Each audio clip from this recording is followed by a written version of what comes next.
ठंड में joint family में नई बहू की पहली बर्तन। इतना मेकअप लगाकर कब तक रास्ता देखूं सजना, मैं पगली नहीं जो साल बिताऊं पिया ओ तेरे बिना। तेरे संग कदम भर के मैं तारों तक साथ चलूंगी, कुछ तारे चल लेना इस बार मेरी तो मांग सजाना। सबकी बारातें आई डोली तू भी लाना, दुल्हन बना के हमको राजा जी ले जाना। Wow Divya, just looking like a wow. Finally आज मेरी शादी है। तू अभी तक मेकअप में ही लगी हुई है। वहाँ बारात भी आ गई है, पंडित जी भी मंडप में इंतजार कर रहे हैं। बस हो गया माँ, दुल्हे की जोड़ी में मेरा प्रेम कैसा लग रहा है? दिव्या तू एक बार फिर सोच ले, प्रेम की फैमिली जॉइंट फैमिली है। उस घर की बहू बनकर तू जिंदगी भर बर्तन घिसती रह जाएगी, देख लेना। ओफो माँ, आप फिर शुरू हो गए। थोड़ा तो लॉजिक लगाया करो। आज की डेट में काम वाली बाई नाम की भी कोई चीज होती है। अब चलो। मालती दिव्या को मंडप में लेकर आती है, जहाँ प्रेम और दिव्या की शादी हो जाती है और बारात दुल्हन को लेकर लौटती है। भगवान जी, दिव्या से मेरी शादी हो गई, बस अब इस प्रेम की नैया आपके हाथों में है। प्रेम, क्या बड़बड़ा रहे हो? कुछ भी तो नहीं दिव्या। इतने में घर आ जाता है और पुष्पा दिव्या का गृह प्रवेश कराती है। आओ आओ नई बहू, हमारे जॉइंट फैमिली में तुम्हारा स्वागत है। गृह प्रवेश करके अंदर आ जाओ, मैं तुम्हें सबसे मिलाती हूँ। ये तुम्हारे ससुर जी, ये तुम्हारे जेठ और ये जेठानी पायल, और ये तुम्हारी चाची सास, ये पायल की बेटी मीनू और ये दादी सास। तो फिर इसे फैमिली का नाम क्यों दे रखा है? सासू जी, इसे तो जिला घोषित कर देना चाहिए। अरे ओ नई बहू, अपनी दादी सास का आशीर्वाद ले। प्रणाम दादी जी। दादी होगी तेरी अम्मा, मैं अपने जमाने की मधुबाला हूँ। इधर आ, मेरे राजेश खन्ना से मिल। दादी माँ, दिव्या थक गई है, इसे लेकर जाऊं? हाँ हाँ ले जा। जैसे ही प्रेम दिव्या को कमरे में लेकर जाने लगता है, तभी दादी सास उसे गाकर छेड़ती है। कुंडी लगा लो सैया, तुम्हें जन्नत दिखाती, मैं जन्नत दिखाती। ले जा बहू का। पूरा परिवार खा पीकर अपने कमरे में सोने चले जाता है। अगली सुबह दिव्या जल्दी उठ जाती है और रेडी होकर रसोई में आती है, जहाँ पूरी रसोई में गंदे बर्तनों का ढेर भरा हुआ होता है। भैंस की आंख, अब ये क्या भसड़ है? ये किचन है या कचरादान? कितना गंद मचा रखा है। तभी घर की सारी औरतें किचन में आ जाती हैं और गेंदा कहती है, ये लो जीजी, नई बहू तो पहले से ही किचन में है। अच्छा हुआ सासू माँ आप आ गई, लेकिन देखिए ना किचन में कितने सारे गंदे बर्तन पड़े हैं। अब तक बर्तन धोने वाली बाई आई नहीं। तभी ननंद कहती है, बाई नहीं भाभी, हमारे घर में कोई काम वाली बाई नहीं है। अब ऐसे कैसे हो सकता है? इतने बड़े जॉइंट फैमिली में बर्तन करने के लिए बाई भी नहीं है। ननंद जी ठीक कह रही हैं देवरानी जी, हमारे यहाँ बाई नहीं है। इतने बर्तन तो रोज की बात है। मैं तुझे यही बताने आई थी, आज ये सारे गंदे बर्तन तुम्हें ही धोने हैं बहू। हमारे यहाँ रस्म होती है, शादी की पहली सुबह जितने भी गंदे बर्तन होते हैं उसे नई बहू ही धोती है। मर गई, मतलब कि इतने कड़ाके की ठंड में मुझे ये बारात भर के बर्तन अकेले धोने पड़ेंगे। उफ, मेरे तो अभी से हाथ पांव जमने को हो रहे हैं। अरे नई बहू, बर्तन धोने की बात से तेरे मुंह पर 12 क्यों बज गए? बस अच्छे से एकदम साफ से बर्तन धोना, बदले में तुझे नेक मिलेगा। ये बोलकर सभी औरतें किचन से चली जाती हैं और बेचारी नई बहू फंस जाती है, वो भी बर्तनों के बीच। कितने अच्छे मूड में मैं इस किचन में आई थी, मगर इस पहली बर्तन की रस्म ने मूड की माँ बहन कर दी। अब कर भी क्या सकते हैं। चल दिव्या शुरू हो जा। इसके बाद दिव्या ठंड में कांपते हुए बर्तनों का ढेर मांजना शुरू करती है। तभी प्रेम रसोई में आकर उसे छेड़ने लगता है। Divya darling, good morning. मैं यहाँ इतनी ठंड में बर्तन घिस रही हूँ और तुम्हें गुड मॉर्निंग की पड़ी है? जाओ यहाँ से। चला जाऊंगा, एक किस तो दे दो। देखो, एक तो तुम्हारी जॉइंट फैमिली वालों ने मुझे इतनी ठंड में इस पहले बर्तन के अजीबोगरीब रस्म के बीच में फंसा दिया है, और तुम्हें रोमांस सोच रहा है। चले जाओ यहाँ से, वरना यही कुकर तुम्हारे सर पर मारूंगी। अरे जाता हूँ मेरी माँ। चल बेटा प्रेम, पतली गली पकड़ ले। काफी देर के बाद दिव्या बर्तन मांजकर फ्री होती है। उफ, इस पहली बर्तन की रस्म निधि, इस ठंड में तो मेरी वाट ही लगा दी। दिव्या सभी औरतों को किचन में बुलाती है। अरे वाह जीजी, नई बहू ने तो एकदम साफ सुथरे बर्तन मांजे हैं। हाँ बहू, तूने तो इन बर्तनों की जात ही बदल दी है ना? सचमुच देवरानी जी, तुमने तो बर्तनों को क्या हीरे जैसा चमकाया है। इसलिए अब से तुम ही बर्तन धोना, खाना मैं बना लूंगी। ये सुनकर बेचारी नई बहू का मुंह बन जाता है। हद है, अब रोज रोज मुझे ही ठंड में ये बर्तन घिसने पड़ेंगे। इससे अच्छा तो मैं इन्हें गंदे से धो देती। चल बहू, अब सबके लिए पहली रसोई में गाजर का हलवा बना दे। जी माँ जी। नई बहू गाजर का हलवा बनाती है। उफ, गैस चूल्हे के पास खड़ा होकर अब थोड़ी गर्माहट मिल पाई है। इसी तरह से दिन बीतते हैं और बेचारी नई बहू को रोज सुबह कड़ाके की ठंड में ढेर सारे बर्तन धोने पड़ते हैं, वो भी ठंडे पानी से, जिससे वो चिढ़कर बड़बड़ाने लगती है। पता नहीं कैसा गेंदा फूल ससुराल मिला है मुझे। इन लोगों ने मेरी सही ड्यूटी लगा रखी है। रोज रोज ठंडे पानी से बर्तन मैं ही धोऊं। बस एक आध दिन बर्तनों में झूठा लगा देखेंगे और उसी बर्तन में खाएंगे तो वो खुद कलेश करेंगे। और बस अब मैं और इस जॉइंट फैमिली के ससुराल में नहीं रहूंगी। बस मैं प्रेम के साथ अलग हो जाऊंगी। ठंड में बर्तन धोने से बचने के लिए दिव्या अलग होने के लिए सोचती है और अब जानबूझकर वो बर्तन में जूठन लगा छोड़ देती है। अरे ये कैसी थाली में खाना परोसा है तूने, जरा देख तो, इसमें झूठन लगी हुई है। हाँ, मेरी प्लेट में भी गंदगी लगी है। लगता है नई बहू ने ठीक से बर्तन नहीं मांजे। अच्छा चाची जी, अगर ऐसा है तो एक दो दिन आप खुद बर्तन धोकर नहीं देख लेती? जब खुद को इतनी ठंड में बर्फ जैसी ठंडे ठंडे पानी से बारात भर का बर्तन धोना पड़ेगा, तब पता चलेगा। अरे इसको फैमिली क्यों कहते हैं? जिला घोषित क्यों नहीं करते हैं आप?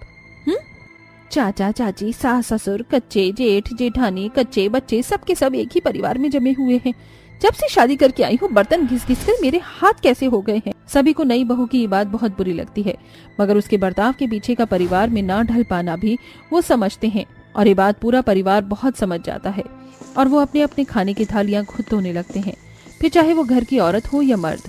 ये बेहतरा भी काम नहीं किया, मगर चलो अच्छा है, कम से कम अब अपना हाथ पांव चलाकर अपने झूठे बर्तन तो खुद धोने लगे हैं। तभी पायल दिव्या की बात सुनकर उसे समझाती है। देवरानी जी, आपको पता है खुशियाँ सिर्फ परिवार में होती हैं और परिवार से अलग होकर कोई भी खुश नहीं रहा, न आप न हम। मैं मानती हूँ ये परिवार आपके लिए नया है और बड़ा भी है, इसीलिए आपको परेशानियां हो रही हैं, मगर इस घर में रहने वाले हर एक के दिल में अपनों के लिए जो प्यार भरा है ना, बस वही इस परिवार को जोड़े हुए है। इसे मत तोड़िए। इसके बाद दिव्या को अपनी गलतियां समझते बिल्कुल भी देर नहीं लगती और वो अपनी पूरी जॉइंट फैमिली के ससुराल वालों से माफी मांगती है।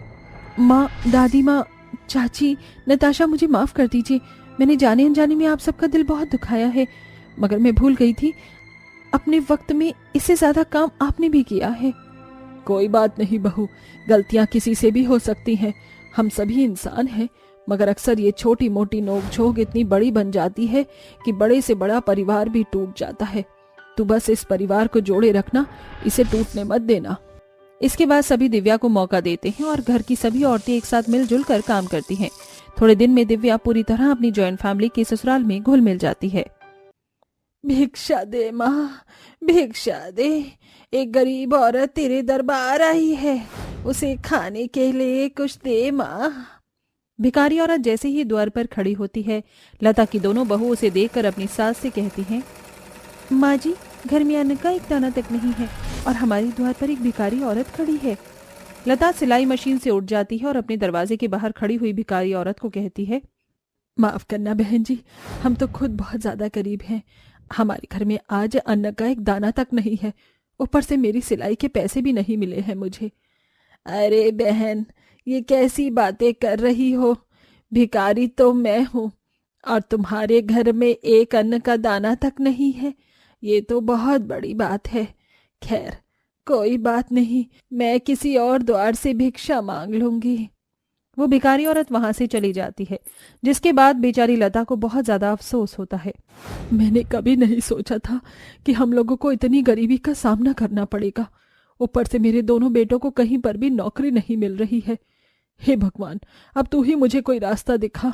लता इस तरीके से परेशान हो रही थी कि जिसके बाद वो अपनी मशीन पर बैठकर कपड़े सीने लगती है। वहीं उसकी दोनों बहू घर के काम कर रही होती हैं। तभी अचानक से घर पर एक औरत आती है। लता बहन, कहाँ हो तुम? विमला की आवाज लगाते ही लता उसके पास आती है और कहती है, बहन तेरा ही तो इंतजार था। कितने दिन हो गए, तुम्हारे कपड़े मेरे पास पड़े हैं, जरा इन्हें ले जाओ और मेरी मेहनत के पैसे मुझे दे जाओ। हाँ बहन, मैं तो भूल ही गई थी कि तुम्हारे पास मेरे कुछ कपड़े पड़े हैं। दरअसल जल्दबाजी में मुझे यहाँ से गांव जाना पड़ा था, जिसकी वजह से मैं ये सारे कपड़े उठाकर नहीं लेकर जा पाई। लाओ, मैं अभी पैसे लेकर आई हूँ, मुझे मेरे कपड़े दे दो। विमला पैसे देकर लता से अपने सिले हुए कपड़े ले लेती है, जिसके बाद घर में कुछ पैसे आ जाते हैं। इसी के चलते लता पहले सिलाई करना छोड़ती है और लाला की दुकान से जाकर राशन लेकर आती है। अरे भाई साहब, जरा थोड़ा सा राशन तो तोल दो। लाला लता को राशन तोल कर दे देता है, जिसके बाद लता वो राशन अपनी बहू को लाकर देती है। उसकी दोनों बहू मिलकर सभी के लिए खाना बनाती हैं। तो वहीं दूसरी तरफ खेतों पर से मजदूरी करके लता के दोनों बेटे भी आ जाते हैं। अरे बहुत जोरों से भूख लगी है। खाने के लिए कुछ बनाया है या नहीं? हाँ माँ, खाने के लिए कुछ दो ना, बहुत जोरों से भूख लगी है। लता अपनी दोनों बहू को खाना परोसने के लिए कह देती है। पूरा परिवार 2 दिन बाद से सही से पेट भर के खाना खाता है। ऐसे ही लता की सिलाई पर ही पूरे घर का गुजारा था। कई दिनों तक वो इसी तरह गुजारा करते रहे। वहीं दूसरी तरफ लता के दोनों बेटों की शादी हुए 3 साल हो चुके थे और उसकी दोनों बहू को अभी तक कोई संतान नहीं थी, जिसके चलते लता अपनी बहू से कहती है, मुझे समझ नहीं आ रहा है, तुम दोनों की शादी को 3 साल हो गए हैं और अभी तक तुम दोनों ने मुझे पोते की शक्ल तक नहीं दिखाई।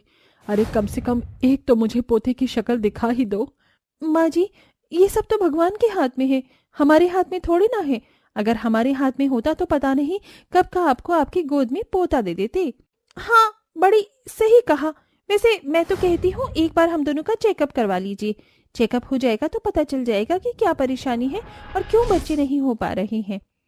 मोहिनी और समीक्षा की बातें सुनने के बाद लता अपने मन ही मन सोचती है, ये तो मेरी बहू ने बिल्कुल सही कहा है, लेकिन इन दोनों का चेकअप करवाने के लिए मेरे पास तो पैसे ही नहीं हैं और इन सब में तो बहुत पैसा लगेगा।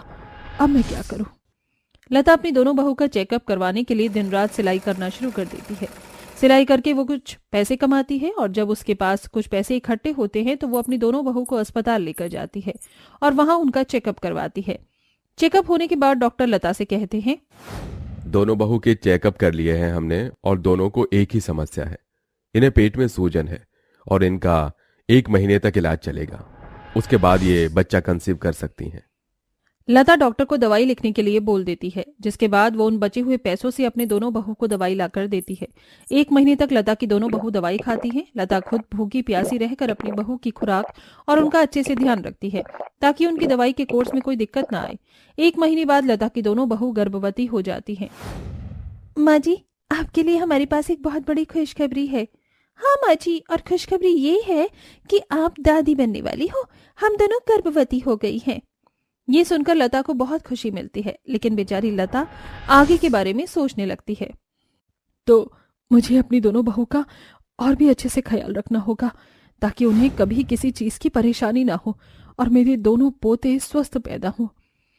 लता ऐसा सोचती है और थोड़ी परेशान होने लगती है कि तभी उसके दोनों बेटे उससे कहते हैं, क्या हुआ माँ? आपको तो खुश होना चाहिए था, आप तो एकदम सोच में पड़ गई हो। क्या आपको दादी बनने की कोई खुशी नहीं है माँ?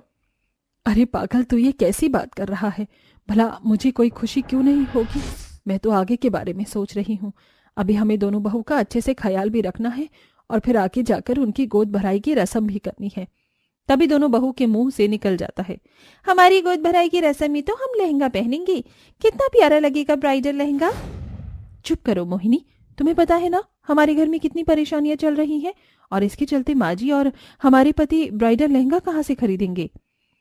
ये सुनकर लता कहती है, अगर तुम दोनों का सपना है कि तुम दोनों ब्राइडल लहंगा पहनो अपनी गोद भराई की रस्म पर, तो मैं करके दिखाऊंगी। ये तुम चिंता मत करो, मैं तुम्हारे साथ तुम्हारा सपना पूरा जरूर करूंगी। तुम्हारे लिए इतना तो कर ही सकती हूँ मैं। लता ऐसे कहकर दिन रात कपड़े सिलकर बड़ी मेहनत करती है। तो वहीं दूसरी तरफ गोपाल और कन्हैया भी दिहाड़ी मजदूरी करके कहीं ना कहीं से पैसों का इंतजाम करते ही रहते हैं, धीरे धीरे ऐसे ही काफी समय बीत जाता है और उनका 7वां महीना चलने लगता है, जिसमें लता को अपनी दोनों बहू की गोद भराई की रस्म की बहुत चिंता होती है। उसने इतने दिनों से सिलाई करके कुछ पैसे जोड़े होते हैं, जिन्हें लेकर वो बाजार से ब्राइडल लहंगे खरीदने जाती है। लेकिन रास्ते में कुछ चोर बाइक पर आते हैं और उससे सारे पैसे छीन कर ले जाते हैं। सारे के सारे पैसे इधर दे दे बढ़िया, नहीं तो मुझसे बुरा कोई नहीं होगा। तुझे भी मार के डाल देंगे और तेरे पैसे भी छीन कर ले जाएंगे। लता बहुत ज्यादा डर जाती है और वो सारे पैसे कालिया को दे देती है, जिसके बाद कालिया अपने साथियों के साथ वहां से चला जाता है। बेचारी लता बहुत ज्यादा परेशान हो जाती है और रोते हुए वापस घर की तरफ लौटने लगती है। मेरी दोनों बहू की गोद भराई की रस्म है, मैं कहाँ से उन्हें ब्राइडल लहंगा पहनाऊं? सारे तो पैसे वो चोर मुझसे चोरी करके ले गए। तभी चलते चलते लता को एक सुनसान सड़क पर लाल कलर की पोटली में कुछ पैसे मिलते हैं। अरे ये पैसे किसके हैं? और इसके अंदर एक चिट्ठी भी है। चिट्ठी में ये लिखा होता है कि वो पैसे किसी जरूरतमंद के लिए हैं। ये देखकर लता खुश होती है और उन पैसों से वो ब्राइडल लहंगे खरीदने एक दुकान पर पहुंचती है। अरे वो ये मेहरून और रानी कलर का लहंगा तो बहुत प्यारा लग रहा है। भाई साहब कितने का है? 30,000 के दोनों लहंगे हैं, यानी कि 60,000 रुपए के हो गए। लता के पास जो पैसे थे उनमें केवल 10,000 ही थे, जिसके चलते वो लहंगे वाले को 10,000 में लहंगे देने के लिए कहती है, लेकिन दुकानदार उसे अपनी दुकान से भगा देता है। लता को अपनी दोनों बहू को उनकी गोद भराई पर ब्राइडल लहंगा पहनाना था और कम पैसों में वो कैसे पहनती। इसी के चलते बाजार में उसे एक दुकान में बहुत प्यारा कपड़ा और कुछ लेस दिखाई दी। वो अपने पैसों से वही सामान खरीद लेती है और घर आकर अपनी दोनों बहू के लिए ब्राइडल लहंगा सिलती है। सिलने के बाद वो लहंगा बहुत सुंदर और प्यारा लगता है। जैसे ही समीक्षा और मोहिनी लहंगा देखते हैं वो बहुत खुश होती हैं। अरे वाह माँ जी, ये तो बहुत ही सुंदर और प्यारा लहंगा है। हाँ माँ जी, कहाँ से लेकर आई हो इतना सुंदर लहंगा? मेरे पास इतने पैसे नहीं थे कि मैं तुम्हारे लिए महंगे वाले ब्राइडल लहंगे ला सकूं, इसीलिए मैंने कम पैसों में तुम्हारा लहंगा बनाया है और इसी के चलते मेरे साथ एक दुर्घटना भी हुई। लता अपने साथ हुई सारी दुर्घटना के बारे में अपनी बहू और अपने बेटों को भी बताती है, जिसके बाद लता अपनी दोनों बहू को ब्राइडल लहंगा पहनाकर उनकी गोद भराई की रस्म करती है। उस रस्म में जो भी समीक्षा और मोहिनी का लहंगा देखता है वो उसकी तारीफ करने लगता है। कई औरतें लता को अपनी बहू के लिए ब्राइडल लहंगा सिलने का ऑर्डर देकर जाती हैं। इसी के चलते अब दर्जी सास ब्राइडल लहंगा सिलना शुरू कर देती है, जिसके चलते धीरे धीरे उनकी परेशानियां खत्म होने लगती हैं और कुछ समय बाद उसकी दोनों बहू बहुत प्यारे प्यारे बच्चों को जन्म देती हैं। इसके बाद अब लता अपनी दोनों बहू बेटों और पोतों के साथ खुशी खुशी रहने लगती है।